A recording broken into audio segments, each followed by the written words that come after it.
Patty Christensen, hand CRPS lady, getting ready to go out on a big walk. One of the things I do when I'm walking is I like to listen to audibles. Now, not in my ear holes because I can't tolerate anything in my ear holes, but I either wear the glasses that sound comes out right here, or I actually have a pair of beanies I guess not pair of beanie. I have a beanie that I put on that's got some little sound that kind of comes out right here. So I listen to audibles. Now, I'm not like a novel person very much. I tend to either listen to biographies. I love listening to hear about other people's lives because at least as far as I know, I've only got one. And so I like to hear about other people's experiences. And then the other thing I like to listen to are educational, whether it's self-improvement or learning a new skill or a new language, that kind of thing. So P.S. if you have any suggestions on Audibles, bonus points if it's in the Plus catalog, let me know. But I just finished listening. It was this book and it was called The Real Anthony Fauci. Now, I almost didn't get it because number one, it is long as snot. I was like, good guns. And two, I'm kind of politically agnostic, cynic, whatever you want to call me. But I'm really actually glad I listened to it. The name is a misnomer. I think it would have been better titled something like Lies the Government Told Me, or, something like that. Because what I found interesting, the Fauci, the whole COVID, whatever, I don't know, whatever, right? Like I said, I'm pretty politically ignorant, so I didn't even know he existed until the whole, COVID pandemic-y thing. But it actually talked about all the other pandemics or fears during his career.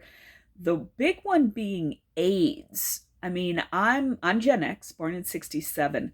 So I can remember when, oh no, AIDS was the thing. Everybody was going to die of it. Straight people, gay people, white people, black people. We were all going to die of AIDS. If you've watched Team America, you'll kind of get that reference. But and then just as quickly as it became this huge fear-mongering thing, it just quietly disappeared. And I always wondered, what happened? What happened? And so listening to kind of the whole background of that, now I understand the situation better. It had been interesting if I'd have known that before, before the pandemic thing happened.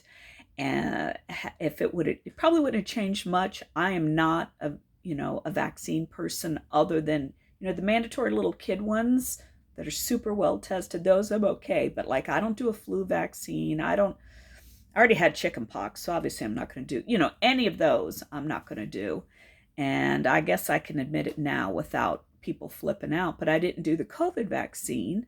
Why? Because I actually had the OG original COVID, right? Where you lost your taste and all that. And one of the basic fundamentals of vaccines is if you've had the disease, you don't also get the vaccine because that can cause that thing they call it viral loading, whatever. So I didn't have a dog in the whole vaccine fight because I already had the real deal.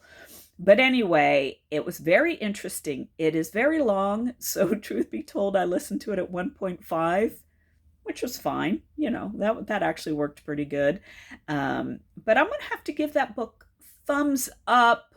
It's just makes you a little more cynical, as if we weren't already enough about the government, but gives enough back history to all these, quote, medical fears that never quite seem to materialize. And then just as quickly as they appear, they disappear. So I'm going to give that one a thumbs up, though I think the name is misleading because there's entire sections where it has nothing to do with him. And so if you've not done it, because number one, it's super long, put it at 1.5. Number one, you don't care about somebody named Fauci. It's actually that name. Like I said, I would have named it something different to give a better feel for what's going on. But I'm going to give that one a thumbs up.